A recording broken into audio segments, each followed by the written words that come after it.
Bueno, estamos aquí dous vellos amigos de Río Tárnega de Miña Línea na casa de Rosa Mari Casas, 43 anos.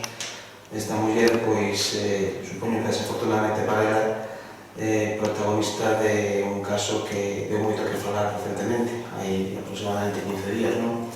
Cando se detivo a Carlos Javier Peláez, un cidadán que estaba sendo buscado por moitos xulgados do territorio nacional e que va vindo contigo dende o 26 de xuño, creo recordar, 21 de xuño.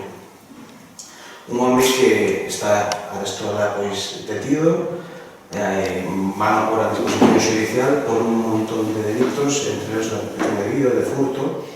Dicíase dele que era un auténtico Don Xoán, non? Que había conquistado a moitas mulleres, supoño que desafortunadamente para ti, pois ti fuche a última das víctimas, non? Como empezou esa historia? Pois cunha solicitud de Facebook que me fixo, porque tiña amigos común, meus en colegio. Pois eu aceptei a súa solicitud. E como comezan a falar? Me presentouse que se chamaba Ramón Arde González, os anos que tiña, a situación súa que tiña, que era separado porque a súa muller lle había posto os cornos con un compañeiro militar que escolleu súa filla mentras ele estaba nunha misión en Afganistán, e a súa filla escolleu dentro da súa propia casa, dentro da súa propia cama. E a súa filla grabou un vídeo para enseñarlle a súa pai cando volveu. E conseguimos por contacto por WhatsApp. Hasta que el veu no mes de xaneiro a conocerme desde Madrid. Ele estuvo alojado na casa rural de Trondeiras, estuvo máis ou menos 15 días e foise. E conseguimos por WhatsApp falando por teléfono. Eses 15 días entendo que os pasamos xuntos. Cando miñas obligacións me prometían como mai e traballadora que son é muller. Eu veio os viernes, unhas horas. El veu por verte a ti, supongo. Sí, por conocerme. Dixo que nos gustábamos e ele foise a Madrid a incorporarse ao traballo de comandante, porque ele estaba nas oficinas e planeaba os horarios dos escoltas de Madrid. Eso foi o que me dixo, pero bueno, non me creou xa nada. E despois volveu no mes de febrero. Estuvo uns días e foise. Pero te chegaste a contarlle cousas íntimas, persoais? Non moito, pero bueno, despois ele estuvo en febreiro, foise, e seguimos en contacto por WhatsApp e por teléfono. E como decide ao final vivir contigo e pasar tempo xuntos? Porque decía que era a muller da súa vida. E que iba a estar comigo toda a vida. Unha mentira como unha casa. Pero ti o crees? Sí, como unha tonta. Enamorachaste, podería dicirse. Sí, como unha tontiña de 15... Unha quinceañera, vamos. O segundo amor da miña vida. Tonta plena. Eu non creo máis nos homes, Xa a segunda experiencia en moi pouco tempo. Mala. Pero xa estabas nunha situación... Sí, moi mal con o meu futuro ex-marido. Ti todavía estabas vindo na casa familiar, na casa de teu home, con teu fillo e teus pais? Sí, pero bueno... Cando coñeciche ele? Sí, pero o meu futuro ex-marido fíxome a vida moi imposible. 6 anos de riesgo psicológico. O sea que esa relación xa estaba ainda que Tocada. compartía desde casa xa estaba rota. Tocada, porque él tampouco puña por a súa parte. Porque, entre outros problemas, ese señor era impotente na cama. A min é como se dormira con o meu irmão. E igualito, a mí non me tocaba un pelo. Bueno, cuestións persoais a parte. Ti coñeciches entonces a este home, a ese suposto Ramón, comandante, non? Do exército, ou da legión, neste caso, antes entón do mes de xaneiro, non? O sea, Non, me de xaneiro. Porque tiña amistades común, comigo no Facebook e con ele. E eses primeiros contactos que comentaban a súa compañera Yasmín, como foron? Cales eran os mensaxes? Pois moi normalitos, como cualquier parexa que empeza de cero. Preguntas persoais, íntimas... Non. Eu dixen a miña situación, que estaba casada, que tiña problemas, e ele dixo, bueno, pues cando te separen, pues vivimos juntos. Porque ele como era separado, sen obligacións, os dous fillos independientes, e vivía en Madrid solo, bueno, en Aranjuez, un pueblo de Madrid. Sin máis, o caso que se cortou todo moito. Ti en ningún momento tuveches ninguna sospeita, non, do seu pasado? Que va. Ni ninguna chamada sospeitosa? Nada, a mí me chamou nunca nadie. No, pero a él, o sea, que No. fueras que ti pensas que eras la misma chamada Y de le era algún muy familiar. normal, muy normal. Os seus pais jubilados, a súa mai dun pueblo de León, o seu pai de Jaén, o seu pai estaba jubilado, tiñan casa nun pueblo de Zaragoza, que se chama Cuarte de Huelva. Os seus pais tiñan casa tamén en Melidó. Pero eso comprobache ti ou No, era o por sea, que que se dicía contaba? él, os pais ou estaban en Cuarte de Huelva, que pertence a Zaragoza, ou se iban a Melidó. Os seus pais eran moi independientes. Entón contou detalles, fixo unha historia moi elaborada. Sí. Seus pais eran jubilados, tiñan dúas chicas na casa porque a situación do seu pai se podía permitir, entón súa mãe non facía nada. E chegou a ensinarte fotos? Non. Nada. De seu fillo sí, e de súa filla teño fotos. Ti nun momento lle plantexache coñecer a súa familia? Iso que se máis adiante de cara a Navidades. Pois queríamos pasar algúns días de en Navidades con a súa familia. E contásme tamén un poquinho antes da entrevista, un pouco para situarnos, que chegastes a facer viaxes xuntos, non? Sí, a Madrid. Como unha parella, non? Unha parella normal e corriente que se vai de vacacións. Se a nosa vida era moi normal. Como cualquier parexa. E durante estes meses non montaches non estar? Que va, se era un galán, dos que xa non quedan. En ningún momento viche ningún comportamento extraño No. cando pasareades por Verín ou por unha capital, non se pasa se iades por diante de unha comisaría de policía É moi tranquilo. ou por diante de algún vehículo de Está Guardia tranquilo. Civil. Mira que en Madrid, na Plaza Mayor, hai vigilancia. E tan tranquilo pasaba por diante da policía local e de quen fora. Tan tranquilo. O 12 de outubro estivemos en Madrid, había vigilancia e tan tranquilo pasaba. Moi tranquilo iba. Como foron os momentos de detención? Pois salimos do supermercado do Covirán e así o de Tudela. Eu non sabía nada. Só me dixo o Fran, o guardia de colero, que me estaba facendo un favor, pero non me explicou nada máis. E dixo iso de, porque non me querían deixar meter a conta no portal, e eu dixo, vale, pois entonces tú vas ter responsable de quen se leva o carro. E dixo, non dos guardias. E dixo, non, eu non, pois entonces, deixame meter por menos no portal e digolle, é soberba por a miña documentación. Se en 5 minutos non estás aquí, levamos. Digo eu, bueno, e pois por lo menos meter a comprar no portal e levar devolver o carro ao supermercado. E vou para o supermercado detrás miña. Digo que eu non me vou escapar, O Guardia Civil. Sí, detrás miña. Digo que non me vou escapar. Bueno, Carlos, que non Ramón, A mí llevo as chaves do piso, eu subí ao piso, depois non quixeron ver a miña documentación. Que a mí iba a montarlo no coche sin máis explicacións. dixoche algo nese momento. Non, porque tampouco me deixaron.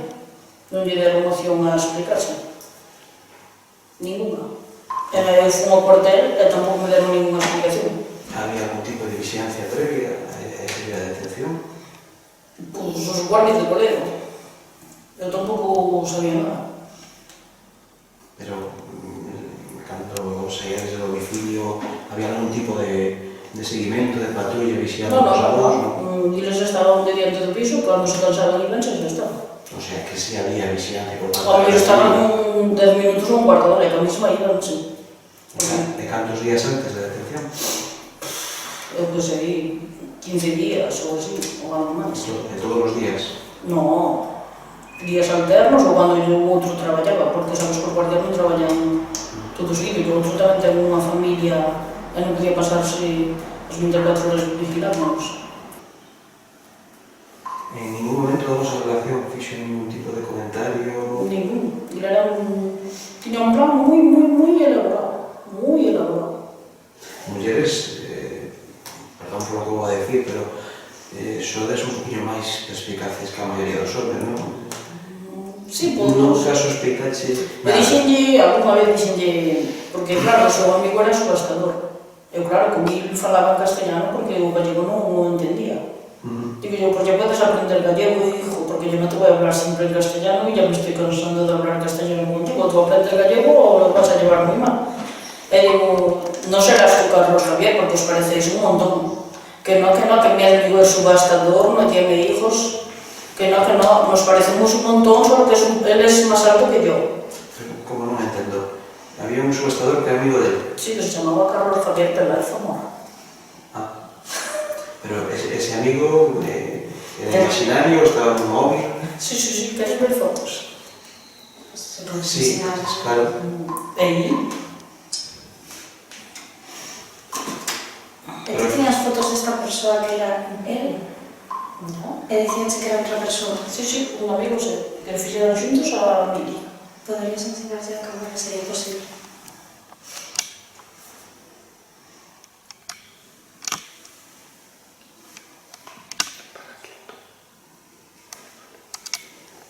O sea, este era o subastador. Sí. E ese era amigo seu no Facebook, por lo que deixou, non? Sí. E simulaba conversacións con Sí, hasta por WhatsApp. Non sei como facía. O outro quería ter o mesmo número, non sei. Pero esas conversacións, ti estabas presente cando mantiñas este tipo de conversacións? Sí. E ese amigo Algún imaginario cómplice subastador que era el mesmo contestaba no momento tamén? Sí, algún cómplice debe ter que debía ter un número que se contestaba el mismo. El, cando chegou aquí, estivo sin traballar, evidentemente. Sí, pero eles teñen 2 meses por traslado. Mas o que tiña de vacacións un mes, 3. Pois imagínate tú. Julio, agosto, septiembre. A detención foi... En octubre, sí. Pero un compañeiro de seu pai estaba cubrindo... Ele estaba figurando como que estaba traballando. E dicía, yo mientras no arregles lo de tu situación, yo no me voy a trabajar. Mientras me pueda tapar el compañero de mi padre, que son muy amigos, yo estoy trabajando en Orense. Y decir, yo puedo trabajar desde el móvil y puedo perfectamente solucionar lo de Orense desde el móvil. ¿Él tiña algún tipo de relación con o resto das administracións? É dicir, iba, non sei, a Facenda, a Seguridade Social, chegou a ir ao médico, Aquí no, me algún banco, foi a sacar dinero a un banco? Él sí, o Queixeiro. O sea, él tiña conta propia? No, a ver, os microcréditos estes que sacaba inglés había unha miña, ya tiña unha tarjeta e sacaba o dinero. Como facía, non sei, ten que ser un hacker moi listo. O sea, él non dispunha de contas correntes a ese nome, non?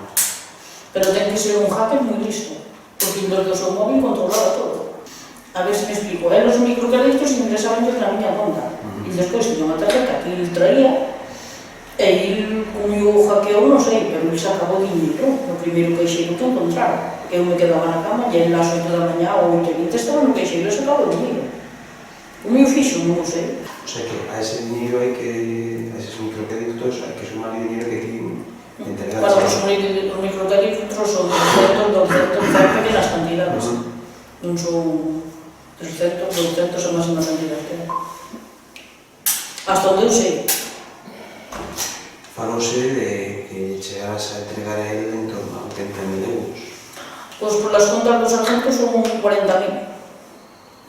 O sea, Faltan outros 40.000. Porque a prensa non sei onde se pode chegar. Porque a mí me preguntaron, nin o sargento deu ningún dato, porque ya estaba sin denunciar.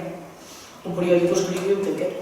E como lle chegas a tener ese dinero e esos amigos? Porque tiñamos unha casa comprada en Allariz. Bueno, unha casa non. Unha maza inteira que se iba a vender a varios constructores. O que máis dera iba a vender por 1.600.000 euros. E iban a facer pisos nesa propiedade. Claro, esa é a historia que ele te conta. Sí. E ti a crees. Como unha tonta. Entón entregaste unha cantidad importante de dinero para esa operación. Sí. Pero bueno, non toda xunta. Por transferencias en cantidades moi pequenas. A transferencia é unha conta que ten que ser a súa. Sí, se supone. Eso está en investigación. Pero e ti como ordenabas esa transferencia? É dicir, no momento que fago unha transferencia, preciso saber o número de conta e saber tamén quen é o titular desa número de Sí, conta. o seu amigo subastador, Carlos Javier Peláez Zamora, que era el mismo. Resultou que era el mismo. Onde está ese dinheiro? Pois non o sei. E ten que ter un cómplice porque ele ahora está na cárcel e non pode acceder a nada. Alguén ten que ter. O sea, que realmente sí le transferías o dinero a él. A él mismo que eu non o sabía. E en ningún momento sospeitache o... Porque para min era Ramón Arde González, non Carlos, non o seu amigo. Yo pregunté varias veces, te dicen, tú no serás Carlos, no, ya lo verás cuando conozcas a Carlos. Pero ya soy conocido que está en la casa. Pero si te llegas a preguntar se non será el Carlos, é porque sí que existe unha liseira sospeita. Sí, pero él afirmóme que son amigos si existía e que non iba a tardar moito en vir a traerme un coche, seu amigo iba a vir nun coche e o coche iba a chegar nun camión atado. Porque tamén comprades un coche. Sí, un Mercedes. Que por 9.750 euros. Que tamén lle transfires a ese tal Carlos que resulta ser o mesmo. Que resulta ser un auténtico estafador en todo regla, mentiroso. Ti comentabas a relación que tiñas con este home, con grupos familiares ou con algunas amigas. Meu fillo sí o conocía, e meu irmão tamén. E foi comigo unha vez a Cruz que lle foi levar cosas a meu irmão desde que se quedou comigo. E meu irmão aceptaba a relación porque sabía que non estaba ben con meu futuro ex-marido. A amiga sí o conocía alguna. E teu fillo como reaccionou? Meu fillo moi ben. Eu expliquei que non estaba ben con o seu pai e meu fillo aceptou moi ben. A tua familia directa, teus pais... Non, me non suena chegaron mucho a conocer. Non me iba a ter tanta cara. Pero sabían que estabas con unha persoa, non? No. Non. No, porque este señor estuvo 2 veces e fuise. Despois estuvo desde febreiro hasta junio sin volver a aparecer aquí en persona. Sí, pero despois do mes de xuño xa estabas convivindo con él, non? Sí, que foi cando me tuve que ir de casa porque miña nai unhas amenazas que pa qué.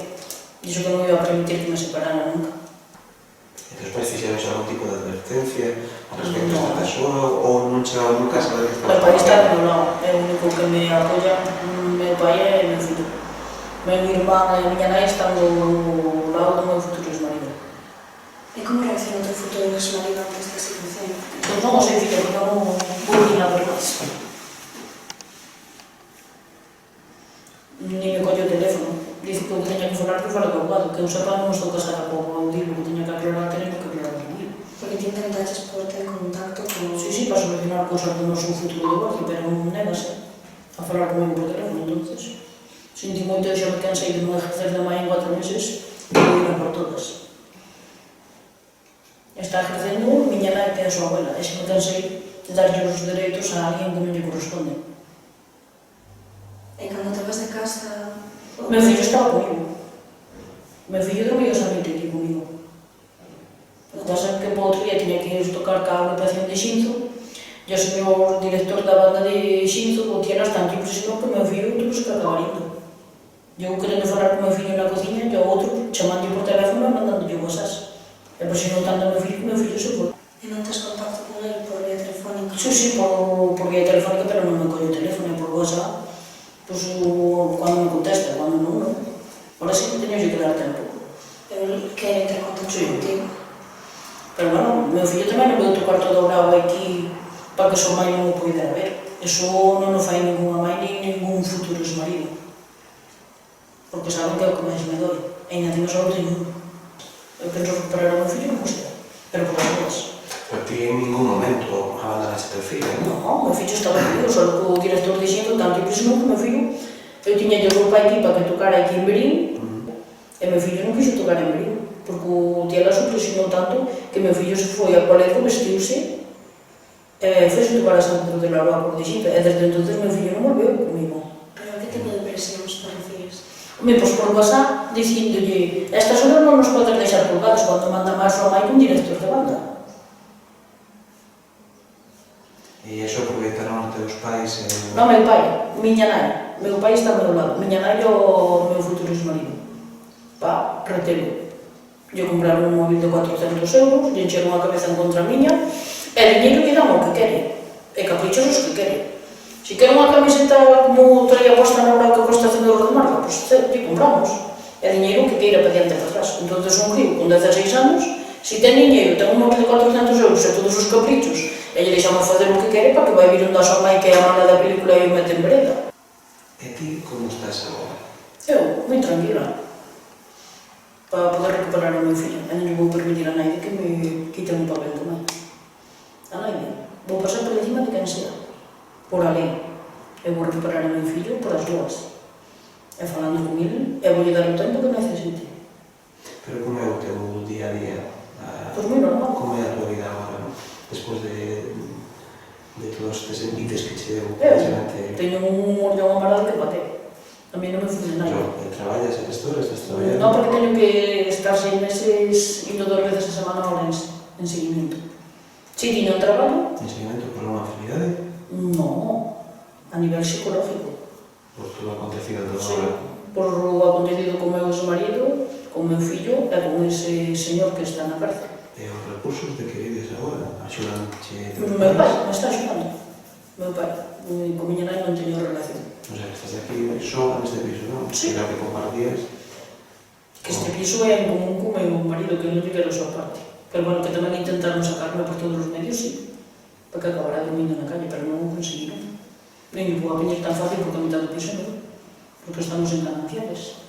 Ti crees que poderás recuperar o dinero que te entregaste ese home? Pois non sei como... Eu teño a esperanza de que sí, pero non sei como as investigacións acabarán. A esperanza é o último que se perde. Xa nos confesache que ti sí te enamorache del. Crees que ele se enamorou de ti? Pois por que me facía ver moitísimo, que iba a estar comigo hasta o final dos seus días. Pero crees que era todo un engano que realmente el chegou a sentir? Pois, filla, como era tan bo actor, pois xa non sei nin que creer. Ele dicía que sí, que iba a estar comigo hasta o final, pero bueno, non o sei, porque como era tan bo actor, non che podo dicir. E facías de despedido de parella? Sí, como unha parexa normal é por Moi ben, Rosa, moitas gracias por recibirnos na tua casa. Desexamos que todo isto se resolva do mellor dos xeitos posibles. Que supoño que desexarás ti tamén que se faga xustiza. Sí, espero que se faga justicia e que aparezca o dinero. Moi ben, E se non vai remontar, a mí non me funde nadie. Moitas gracias. gracias.